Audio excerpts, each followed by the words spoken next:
Hi friends, welcome to Praveen sir CA 360. ఈ వీడియోలో మనం డిస్కస్ చేయబోయే అంశము 2023 సంవత్సరం డిసెంబర్ మంత్ ఎండింగ్ వరకు వార్తలు నిలిచిన వ్యక్తుల్లో భాగంగా ముఖ్య నియామకాల గురించి కానివ్వండి, ముఖ్య సంస్థలకి సంబంధించి ఆ ముఖ్య సంస్థలు రాజ్యాంగబద్ధ సంస్థలే కానివ్వండి, చట్టబద్ధ సంస్థలే కానివ్వండి, ఇతర బోర్డులే కానివ్వండి, త్రివిధ దళాలకి సంబంధించి కానివ్వండి, సెక్యూరిటీకి సంబంధించి కానివ్వండి, ఆయా పదవులు ఏవైతే ఉంటాయో, అత్యున్నత పదవులు ఏవైతే ఉంటాయో అక్కడ విధులు నిర్వర్తిస్తున్న వారు ఎవరైతే ఉంటారో వారి గురించి చూద్దాము. ఏ పోటీ పరీక్షన కానివ్వండి, ఏ స్థాయి పోటీ పరీక్షన కానివ్వండి, ఈ టాపిక్ నుండి ఒక క్వశ్చన్ ఖచ్చితంగా వస్తుంది. ఓకేనా? మనం 2024 సంవత్సరం సిఏ 360 కోర్స్కి సంబంధించి జనవరి మంత్ కరెంట్ అఫైర్స్ని స్టార్ట్ చేశాము. ఇప్పుడు మనం వార్తల్లో వ్యక్తులు, వార్తలు నియామకాలు అని చెప్పేసి డిస్కస్ చేస్తున్నాం. కాబట్టి ఇంతకంటే ముందు వరకు ఉన్న సమాచారం పైన కొంత గ్రిప్ ఉండాలి. అందులో ఈ టాపిక్ చాలా ఇంపార్టెంట్. దీనికి కంటిన్యూషన్గా మనము 2024లో వార్తల్లోకి వచ్చే అంశాలు ఏవైతే ఉంటాయో, నియామకాలు ఏవైతే ఉంటాయో వాటిని మనం రిప్లేస్ చేసుకుంటే సరిపోతుంది. సో ఇక్కడ ఒక్కొక్క పదవి గురించి చెబుతూ ఆ పదవికి సంబంధించిన ప్రత్యేకతలు చెప్తాను. రాజ్యాంగబద్ధ పదవి అంటాను.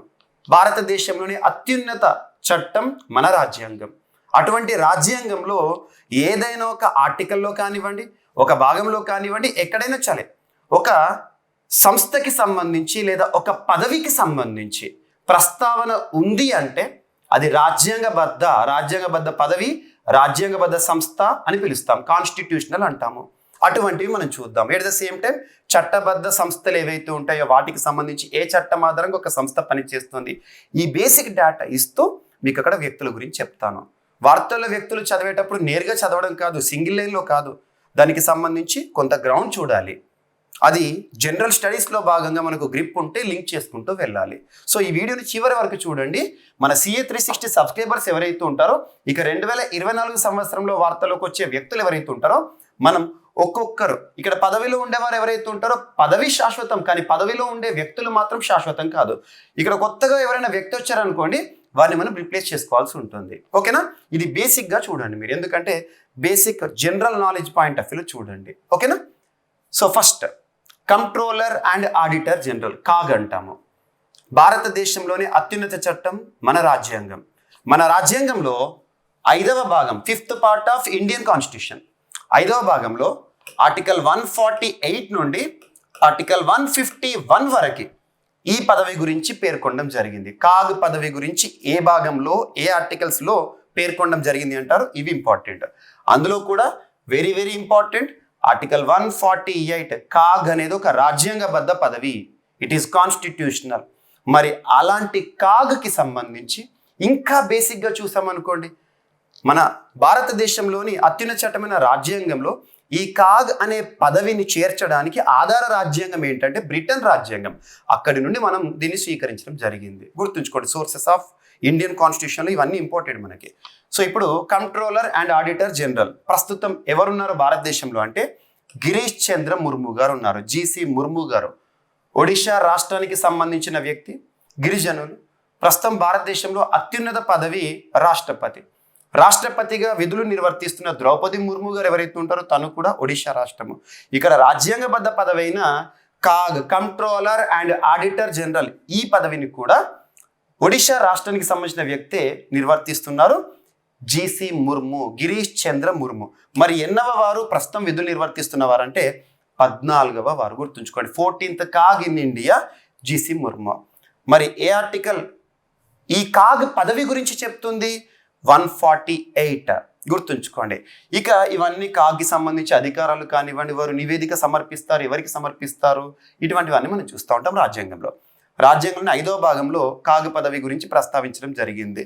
నెక్స్ట్ వచ్చేసి మరి చరిత్రలోకి వెళ్తే రాజ్యాంగబద్ధ పదవైన కాగ్కి మొట్టమొదటిసారి ఎవరు విధులు నిర్వర్తిస్తున్నారు అంటే, ఎవరికి విధులు నిర్వర్తించిన వారు చరిత్రలో ఎవరు నిలిచిపోయారంటే మొదటి వారు వి నరహరిరావు గారు. గుర్తుంచుకోండి, నరహరిరావు గారు భారతదేశంలో మొట్టమొదటి కాగ్. మరి ప్రస్తుతం 14th కాగ్ ఎవరు అంటే GC Murmu. Very very important. First, present, ఈ రెండు కూడా ఇక్కడ లింక్ చేసేసాను. ఓకేనా? ఇక్కడ స్టాటిక్ పాయింట్ కవర్ అవుతుంది, కాన్స్టిట్యూషన్కి సంబంధించి కవర్ అవుతుంది, general studies, at the same time వార్తల వ్యక్తి కవర్ అవుతారు. ఇలా చదవాలి. మన సిఏ 360లో నేను ఏదైనా కూడా ఇలాగే చెప్తున్నాను, అబ్జర్వ్ చేయండి. అండ్ నెక్స్ట్ వచ్చేసి కంట్రోలర్ జనరల్ ఆఫ్ అకౌంట్స్. దీని గురించి అంత పెద్దగా వరి అవ్వాల్సిన అవసరం లేదు. కాగున్నారు కాబట్టి గురించి క్వశ్చన్ వస్తుంది. ఇది డైరెక్ట్గా ఒక పాయింట్ అడగొచ్చు అంతే. ఎవరున్నారు ప్రస్తుతం, ఎవరు విధులు నిర్వర్తిస్తున్నారు ప్రస్తుతం భారతదేశంలో? Controller general of accounts, so CGA అంటాము. ఇది మినిస్ట్రీ ఆఫ్ ఫైనాన్స్కి సంబంధించి ఆర్థిక వ్యవహారాలకు సంబంధించిన పదవి.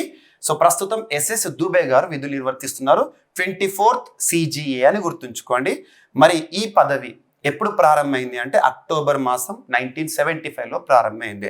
కంట్రోలర్ జనరల్ ఆఫ్ అకౌంట్స్ ప్రస్తుతం ఎవరు అంటారు, డైరెక్ట్ ఇదే పాయింట్. ఓకేనా, అకౌంట్స్కి సంబంధించి. ఓకేనా, నెక్స్ట్ భారత attorney general. Very very very very important. Attorney general అనేది రాజ్యాంగబద్ధ పదవి. రాజ్యాంగబద్ధ పదవి అంటే రాజ్యాంగంలో దాని గురించి ప్రస్తావన ఉంటుంది. మరి 5th part of Indian constitution, భారత రాజ్యాంగంలోని 5వ భాగంలో ఆర్టికల్ 76 కేంద్ర ప్రభుత్వం అనే టాపిక్ మీరు చదువుతారు కదా, అక్కడే కాగు గురించి, అక్కడే అటార్నీ జనరల్ గురించి, ఇవన్నీ కూడా కేంద్ర ప్రభుత్వానికి సంబంధించిన టాపిక్లు నేర్చుకుంటారు. ఆర్టికల్ 52 నుండి 151 మధ్య ఆర్టికల్స్లో చూస్తారు. ఓకేనా, ఆర్టికల్ 76 అనేది అటార్నీ జనరల్కి సంబంధించిన ప్రస్తావన చేస్తుంది. వీరు భారత ప్రభుత్వానికి సంబంధించి అధికారిక న్యాయవాది. ఏ న్యాయస్థానంలో అయినా కూడా కేంద్ర ప్రభుత్వానికి సంబంధించిన కేసులపైన వాదిస్తూ ఉంటారు అటార్నీ జనరల్. అటువంటి అటార్నీ జనరల్ ప్రస్తుతం ఎవరు విధులు నిర్వర్తిస్తున్నారంటే ఆర్ వెంకటరమణి గారు. సో ఆర్టికల్ 76 అటార్నీ జనరల్ పదవి గురించి పేర్కొనడం జరిగింది. రాజ్యాంగంలో 5వ భాగంలో ఉంటుంది. మరి భారతదేశ చరిత్రలో మొట్టమొదటి అటార్నీ జనరల్ ఎవరు అని ఎగ్జామినేషన్ పాయింట్ ఆఫ్ వ్యూ అడిగారు అనుకోండి, MC Setalvad. Very very very important. And next వచ్చేసి మరి కేంద్ర ప్రభుత్వానికి సంబంధించి, భారత ప్రభుత్వానికి సంబంధించి ఏవైనా కేసుల విషయంలో కానివ్వండి, వివాదాల విషయంలో కానివ్వండి, ఏ న్యాయస్థానంలో అయినా కూడా తను వాదిస్తారు కేంద్ర ప్రభుత్వానికి మద్దతుగా. అదే రాష్ట్ర ప్రభుత్వం ఉంటుంది కదా, రాష్ట్ర ప్రభుత్వానికి సంబంధించి 6వ భాగంలో మీరు నేర్చుకుంటారు. రాజ్యాంగం 6వ భాగం, అందులో ఆర్టికల్ 165 ఏదైతే ఉంటుందో, ఆర్టికల్ 165 అడ్వకేట్ జనరల్ గురించి చెప్తుంది. అడ్వకేట్ జనరల్ అనేవారు ఒక్కొక్క రాష్ట్రానికి ఒక్కొక్కరు ఉంటారు, కానీ అటార్నీ జనరల్ కేంద్ర ప్రభుత్వానికి ఒకరు ఉంటారు, గుర్తుంచుకోండి. నెక్స్ట్ వచ్చేసి సోలిసిటర్ జనరల్ ఆఫ్ ఇండియా. ఇతను అటార్నీ జనరల్కి అసిస్టెంట్ అని కూడా చెప్పుకోవచ్చు మనం. సోలిసిటర్ జనరల్ ఆఫ్ ఇండియాగా ప్రస్తుతం ఎవరున్నారంటే తుషార్ మెహతా. ఇటీవల ముగిసిన ఒక పోటీ పరీక్షలో దీనికి సంబంధించిన క్వశ్చన్ అడిగారు. మరి వాళ్ళు ఏం చేస్తారో, తన విధులు ఏంటంటే, విధులకు సంబంధించిన ఒక చట్టం ఉంది, ఆ చట్టం గుర్తుంచుకోండి. లా officers conditions of services rules 1987 ఆధారంగా వీరు విధులను నిర్వర్తిస్తారు. భారత అటార్నీ జనరల్ ఎవరైతే ఉంటారో తనకు సహాయకుడిగా ఉంటారు, అసిస్టెంట్స్గా ఉంటారు, గుర్తుంచుకోండి. తుషార్ మెహతా గారు ప్రస్తుతం ఉన్నారు. యాజ్ ఆన్ 2023 డిసెంబర్ మంత్ వరకు ఉన్నవారు వీరంతా కూడా, గుర్తుంచుకోండి. తర్వాత మార్పులు చేర్పులు వచ్చినాయి అనుకోండి, మనం మార్చుకుంటూ ఉండాలి. కరెంట్ అఫైర్స్ అంటే ఎప్పుడు మారుతూ ఉంటుంది. ఓకేనా, అండ్ నెక్స్ట్ వచ్చేసేసి ఇక త్రివిధ దళాలకి సంబంధించి చీఫ్ ఆఫ్ డిఫెన్స్ స్టాఫ్ అంటాం మనం, చీఫ్ ఆఫ్ డిఫెన్స్ అంటాము, సిడిఎస్ పదవి, చీఫ్ ఆఫ్ డిఫెన్స్ స్టాఫ్. భారతదేశంలోనే సిడిఎస్, మొట్టమొదటి సిడిఎస్ ఎవరంటే ఇప్పటికి కూడా మనకు కళ్ళలో నిలుస్తున్న వ్యక్తి బిపిన్ రావత్ గారు. హెలికాప్టర్ ప్రమాదంలో చనిపోయారు. సో అటువంటి మొట్టమొదటి వారు బిపిన్ రావత్ కదా. ఇప్పుడు ప్రస్తుతం ఎవరున్నారంటే 2వ వారు ఉన్నారు. బిపిన్ రావత్ తర్వాత చాలా కాలము ఈ పదవి ఖాళీగా ఉంది. మరి ప్రస్తుతం ఎవరు విధులు నిర్వర్తిస్తున్నారు చీఫ్ ఆఫ్ డిఫెన్స్గా అంటే అనిల్ చౌహాన్ గారు, గుర్తుంచుకోండి. ఏ సంవత్సరం నుండి ఈ పదవి అనేది రావడం జరిగింది? త్రివిధ దళాలకు అధినేత అని చెప్పొచ్చు. ఎప్పుడు అమల్లోకి వచ్చిందంటే January 1, 2020 రోజున అమల్లోకి రావడం జరిగింది. మరి పదవీ కాలం ఎంత ఉంటుంది వీరికి సంబంధించి అంటే 65 years ఉండొచ్చు, లేదా వయసు 65 సంవత్సరాలు, లేదా పదవీ కాలం వచ్చేసి 3 సంవత్సరాలు. ఏది ఎర్లీగా ముగిస్తే అది కన్సిడర్ చేస్తారు. గుర్తుంచుకోండి, కొన్ని పదవీ కాలాలు అడుగుతారు, కొన్ని దానికి సంబంధించిన స్టాటిక్ పాయింట్స్ అడుగుతారు, కొన్ని మొట్టమొదటి వారు ఎవరైనా అడుగుతారు. అన్ని పాయింట్స్ కూడా మీకు ఇక్కడ యాడ్ చేస్తున్నాను. ఎక్కడ ఏదైతే నేను మెన్షన్ చేస్తున్నానో అది చూడండి. ఓకేనా, నెక్స్ట్ వచ్చేసి ఇస్రో చీఫ్, ఇస్రో చైర్మన్. భారతదేశంలో మనకి శాస్త్ర సాంకేతిక రంగానికి సంబంధించి, స్పేస్ రంగానికి సంబంధించి, స్పేస్కి సంబంధించి అత్యున్నత సంస్థ ISRO, Indian space research organisation. 2023 సంవత్సరంలో ఇస్రో సాధించిన విజయాలు అద్భుతం, అద్వితీయం. ముఖ్యంగా ఆగస్ట్ 23, 2023 రోజున ప్రపంచంలోని ఏ దేశం కూడా సాధించని ఘనత భారతదేశం సాధించింది. చంద్రుని యొక్క దక్షిణ ధ్రువం పైన చంద్రయాన్ 3లో భాగంగా విక్రమ్ ల్యాండర్ ల్యాండింగ్ అయింది సేఫ్గా. అది మనంతా చూసాము, అది అద్భుతం. అలాంటి ఇస్రో ఈ విజయం వెనుక చేసిన ప్రయోగాలు మనం అంతా చూసాము. తర్వాత September 2, 2023 రోజున ఆదిత్య L1కి సంబంధించిన ప్రయోగం, అది ఇనిషియేషన్ చూసాము. ఇవన్నీ మనం చూస్తున్నాం. అలాంటి ఇస్రోకి సంబంధించి చీఫ్గా ప్రస్తుతం ఎవరు విధులు నిర్వర్తిస్తున్నారంటే ఎస్ సోమనాథ్ గారు. సో ఇస్రో చరిత్రలో 10th చైర్పర్సన్గా విధులు నిర్వర్తిస్తున్నారు. మరి ఇస్రో ఎప్పుడు ఏర్పాటైందంటే 15th ఆగస్ట్ 1969. మొదటి వారు ఎవరంటే విక్రమ్ సారాభాయ్ గారు ఇస్రో మొట్టమొదటి చీఫ్. గుర్తుంచుకోండి, సారాభాయ్ స్పేస్ సెంటర్ మనం చూస్తూ ఉంటాము. ఓకేనా? సో ఇది ఇస్రోకి సంబంధించి. ఇతని ఆత్మకథ కూడా 2023 సంవత్సరాలు వివాదాస్పదమైంది. వివాదాస్పదం కారణంగా తన ఆత్మకథని వెనక్కి తీసుకున్నారు. నిలువ కొడిచే సింహంగల్ ఎవరి ఆత్మకథ ఇటీవల వివాదాస్పదమైంది అంటారు. సో ఇస్రో ప్రస్తుత చీఫ్ సోమనాథ్ గారు. ఇలా ఇస్రో స్పేస్ టెక్నాలజీలోనే, స్పేస్ ఫీల్డ్లోనే, ఇండియన్ స్పేస్ ఫీల్డ్లోనే అత్యున్నత సంస్థ. అలా డిఫెన్స్ ఫీల్డ్లో మనకి DRDO ఉంటుంది, డిఫెన్స్ రీసెర్చ్ డెవలప్మెంట్ ఆర్గనైజేషన్. దానికి చీఫ్ ఎవరంటే సమీర్ వి కామత్. ఇటువంటివి లింక్ చేసుకోండి. ఓకేనా? Navy chief. త్రివిధ దళాలకి సంబంధించి మనకి 3 వింగ్స్ ఉంటాయి. ఇండియా ఇస్ పెనిన్సులా, 3 వైపులా కూడా సముద్ర సరిహద్దు ఉంది అండ్ ల్యాండ్ బార్డర్ ఉంది వివిధ దేశాలతో. దాయాది దేశం ఉంది, ఒకవైపు బలమైన దేశం ఉంది. అట్ ద సేమ్ టైం భారతదేశానికి వైమానికం, గగనతలం, ఇవి 3 కూడా ఇంపార్టెంటే. Indian army, Indian air force and Indian navy. Indian navy అంటే ఈ నావికా దళం అంటారు మనం. సో నావికా దళానికి సంబంధించి ప్రస్తుతం ఇండియన్ నావీ చీఫ్ ఎవరు అంటే ఆర్ హరికుమార్ గారు. 25th నావీ చీఫ్గా తను గుర్తింపు పొందారు. మరి ఎవ్రీ ఇయర్ కూడా నావీ డేని మనం ఏ రోజున జరుపుకుంటామంటే December 4th. Very very very important. ఓకేనా? అండ్ నెక్స్ట్ వచ్చేసి ఎయిర్ ఫోర్స్ చీఫ్, IAF అంటాం, ఇండియన్ ఎయిర్ ఫోర్స్ వైమానిక దళం. సో అలా వైమానిక దళానికి సంబంధించి ప్రస్తుతం ఎవరు ఉన్నారంటే వివేక్ రామ్ చౌదరి. ఈ ఎయిర్ ఫోర్స్లో 27th చీఫ్గా మనం చూస్తున్నాం. 27th Indian air force chief. అలా మొదటి నుండి చూస్తే తన సంఖ్య. మరి ఇండియన్ ఎయిర్ ఫోర్స్ డేని ఏ రోజున జరుపుకుంటామంటే మనము 28th అక్టోబర్న మనం చూస్తూ ఉంటాం. 8th అక్టోబర్ రోజున జరుపుకుంటాం. 8th October air force day. గుర్తుంచుకోండి, వైమానిక దళ దినోత్సవం. And army chief. సో మనం ఆర్మీకి సంబంధించి వింటూ ఉంటాం కదా, ఇండియన్ ఆర్మీ అని చెప్పేసి. ఇండియన్ ఆర్మీ చరిత్రలో 21st పర్సన్ ప్రస్తుతం ఉన్నారు. ఆర్మీ చీఫ్గా మనోజ్ పాండే గారు విధులు నిర్వర్తిస్తున్నారు. Manoj Pandey. So army day ఎప్పుడు అంటే ప్రతి సంవత్సరం కూడా 15th జనవరిన మనం జరుపుకుంటాము. గుర్తుంచుకోండి. అండ్ నెక్స్ట్ వచ్చేసి రిజర్వ్ బ్యాంక్ ఆఫ్ ఇండియా. భారతదేశంలో బ్యాంకులకే bank and apex bank, supreme bank ఏదైతే ఉంటుందో రిజర్వ్ బ్యాంక్ అంటాం మనం. భారతదేశంలో బ్యాంకింగ్ వ్యవస్థ మొత్తాన్ని నిర్వహిస్తుంది, నియంత్రిస్తుంది రెగ్యులేటరీ బాడీ. అలాంటి రెగ్యులేటరీ బాడీస్ మనం చూస్తే ట్రాయ్ అంటాం, telecom regulatory authority of India, TRAI అని. నెక్స్ట్ RBI, భారతదేశంలో బ్యాంకింగ్ వ్యవస్థకు సంబంధించి సెబీ, భారతదేశంలో స్టాక్ మార్కెట్, షేర్ మార్కెట్ నిర్వహిస్తుంది, నియంత్రిస్తుంది. And insurance regulatory development authority, భారతదేశంలో బీమా రంగానికి సంబంధించి రెగ్యులేటరీ బాడీ. ఇవన్నీ చూడాలి మనం. సో రిజర్వ్ బ్యాంక్ ఆఫ్ ఇండియాకి ప్రస్తుతం శక్తికాంత దాస్ గారు చీఫ్గా ఉన్న. రిజర్వ్ బ్యాంక్ గవర్నర్గా విధులు నిర్వర్తిస్తున్న, RBI గవర్నర్ అంటాము. సో శక్తికాంత దాస్ గారు RBI చరిత్రలో ఎన్నవ గవర్నర్ అంటే 25th.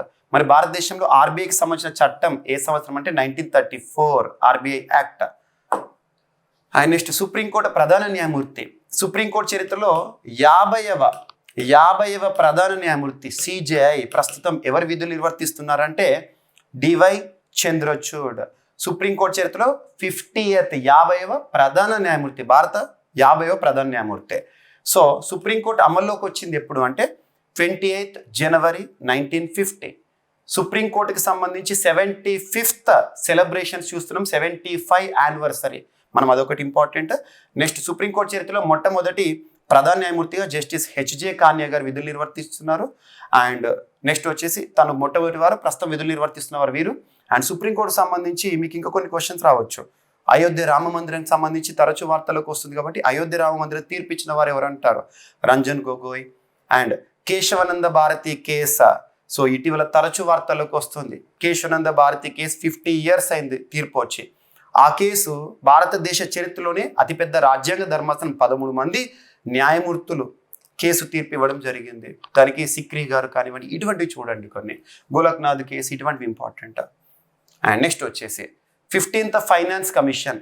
భారతదేశ రాజ్యాంగంలో ఫైనాన్స్ కమిషన్, ఆర్థిక సంఘం అనేది ఏ ఆర్టికల్లో ఉంటుంది అంటే ఆర్టికల్ 280 ఆఫ్ ఇండియన్ కాన్స్టిట్యూషన్. ప్రస్తుతం 15th ఫైనాన్స్ కమిషన్ ఇంకా విధుల్లో ఉంది. NK సింగ్ గారు విధులు నిర్వర్తిస్తున్నారు. 16th ఫైనాన్స్ కమిషన్ చైర్పర్సన్గా December 31st 2023 రోజున నియామకం జరిగింది. రాష్ట్రపతి గారు నియమించారు. 16th ఫైనాన్స్ కమిషన్కి చీఫ్ ఎవరు అంటే అరవింద్ పనగరియా గారు. నీతి ఆయోగ్ ఏర్పాటైనాక మొట్టమొదటి వైస్ చైర్పర్సన్గా విధులు నిర్వర్తించిన అరవింద్ పనగరియా గారు రానున్న 16th ఫైనాన్స్ కమిషన్ చైర్పర్సన్ అని గుర్తుంచుకోండి. అండ్ మొట్టమొదటి ఫైనాన్స్ కమిషన్ ఎవరి ఆధ్వర్యంలో అంటే 1951 కేసీ నియోగి. ఈ పాయింట్స్ గుర్తుంచుకోండి. అండ్ నెక్స్ట్ భారత ప్రధాన ఎన్నికల అధికారి. సో చీఫ్ ఎలక్షన్ కమిషనర్ అంటాము. భారతదేశంలోని అత్యున్నత చట్టం మన రాజ్యాంగంలోని 15వ భాగంలో ఆర్టికల్ 324 నుండి 329 వరకు ఎన్నికలకి సంబంధించిన ప్రస్తావన గురించి మనం చూస్తూ ఉంటాము. అందులో అత్యున్నత ఎన్నికలకు సంబంధించి సంస్థ కేంద్ర ఎన్నికల సంఘం. ఆర్టికల్ 324 రాజ్యాంగబద్ధ సంస్థ. భారతదేశంలో అన్ని ఎన్నికలను కూడా నిర్వహిస్తూ ఉంటుంది. President, vice president, Lok Sabha, Rajya Sabha, MLA elections, MLC elections ఇవన్నీ కూడా నిర్వహించేది మనకి కేంద్ర ఎన్నికల సంఘం. అకార్డింగ్ టు ఆర్టికల్ 326 భారత రాజ్యాంగం భారతదేశంలోని ప్రతి పౌరుడికి కూడా 18 సంవత్సరాలు నిండిన ప్రతి పౌరుడికి కూడా యువజనులు ఎవరైతే ఉంటారో వారికి ఓటు హక్కును రాజ్యాంగ హక్కుగా కల్పిస్తోంది. ప్రతి సంవత్సరం జనవరి 25వ తేదీని జాతీయ ఓటరు దినోత్సవంగా మనం జరుపుకుంటున్నాం. ఇవన్నీ ఇంపార్టెంట్. సో ప్రస్తుతం 25వ సిఈసిగా రాజీవ్ కుమార్ గారు విధులు నిర్వర్తిస్తున్నారు. కేంద్ర ఎన్నికల సంఘం ప్రస్తుతం 1+2 బాడీ, ఒకరు చీఫ్, ఇద్దరు కమిషనర్లు గుర్తుంచుకోండి. అండ్ రాజ్యాంగంలోని 15వ భాగంలో పేర్కొన్నారు. ఆర్టికల్ 324 కేంద్ర ఎన్నికల సంఘం. మరి కేంద్ర ఎన్నికల సంఘానికి సంబంధించి మొట్టమొదటి వారు ఎవరంటే సుకుమార్ సేన్. కేంద్ర ఎన్నికల సంఘానికి సంబంధించి 10th సిఈసి ఎవరని కూడా 1-2 సార్లు అడిగారు question. T N Seshan, very very important. ఎన్నికలు అంటేనే గుర్తుకొచ్చే వ్యక్తి శేషన్. ఎన్నికల సంస్కరణలు అంటేనే గుర్తుకొచ్చే వ్యక్తి శేషన్ గారు. తన యొక్క ఆత్మకథ త్రూ ద బ్రోకెన్ గ్లాస్, ఈసారి ఎక్స్పెక్టెడ్ క్వశ్చన్ అది. త్రూ ద బ్రోకెన్ గ్లాస్ ఎవరి ఆత్మకథ అంటారు? T N Seshan. Very very important. And next వచ్చేసి నీతి ఆయోగ్ సిఇఓ. సో నీతి ఆయోగ్ భారతదేశంలో ప్రణాళిక సంఘం స్థానంలో 2015 జనవరి 1వ తేదీ నుండి అమల్లోకి వచ్చింది నీతి Aayog, national institution for transforming India. అటువంటి నీతి ఆయోగ్కి సంబంధించి ప్రస్తుతం సిఇఓగా చీఫ్ ఎగ్జిక్యూటివ్ ఆఫీసర్గా ఎవరు విధులు నిర్వర్తిస్తున్నారంటే బివిఆర్ సుబ్రహ్మణ్యం గారు. Very very important. మరి నీతి ఆయోగ్ అమల్లోకి వచ్చింది ఎప్పుడు? 1 జనవరి 2015. నీతి ఆయోగ్ మొట్టమొదటి సిఇఓ ఎవరు అంటారు? సింధుశ్రీ కుల్లార్ గారు. అండ్ నీతి ఆయోగ్ సంబంధించి ఇంకొక ఇంపార్టెంట్, నీతి ఆయోగ్లో యాక్టివ్గా ఉండే పర్సన్, నీతి ఆయోగ్ చైర్పర్సన్గా ప్రధానమంత్రి ఉంటారు. ఎక్స్ అఫిషియో ప్రధానమంత్రి గారు విధులు నిర్వర్తిస్తారు. సో ప్రధానమంత్రితో వైస్ చైర్పర్సన్ ఉంటుంది కదా, వైస్ చీఫ్. అలా ప్రస్తుతం నీతి ఆయోగ్ సంబంధించి వైస్ చైర్పర్సన్గా ఎవరు విధులు నిర్వర్తిస్తున్నారంటే సుమన్ కే బెరీ గారు. నీతి ఆయోగ్ అమల్లోకి వచ్చిన సంవత్సరం. అండ్ మొట్టమొదటి వారు అరవింద్ పనగరియా గారు. ప్రస్తుతం అరవింద్ పనగరియా గారు 16th ఫైనాన్స్ కమిషన్కి చీఫ్, గుర్తుంచుకోండి. అండ్ నీతి ఆయోగ్ అనేది రాజ్యాంగబద్ధ సంస్థ కాదు, చట్టబద్ధ సంస్థ కాదు, గుర్తుంచుకోండి. అండ్ నెక్స్ట్ జాతీయ మహిళా commission, national commission for women.